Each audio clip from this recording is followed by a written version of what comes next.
Tu dia, semakin besar kakimu, semakin besar diskonmu. Maknanya akulah yang beruntung kat sini. Hai, semakin besar diskon, semakin banyak keluarnya.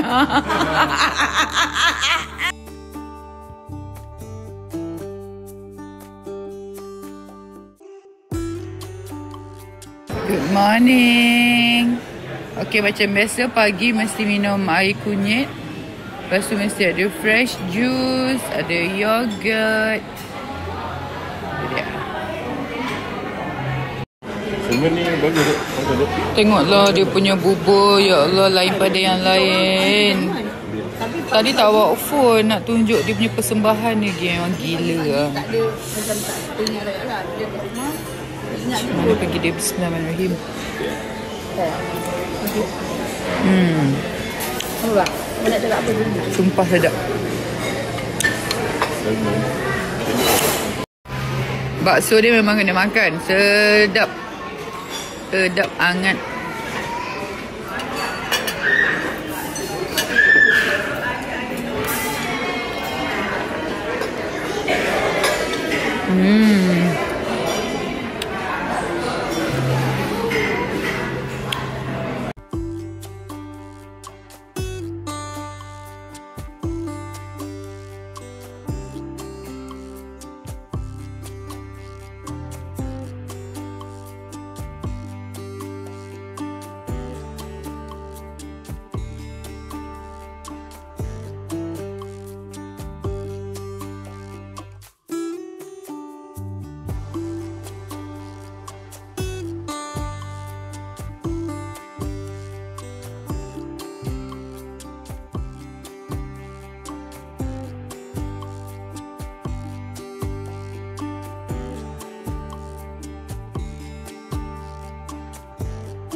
Kita kat pagi sore.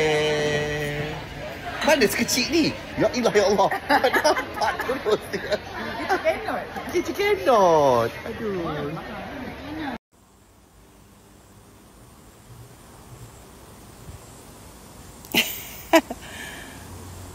Akak dengan baby.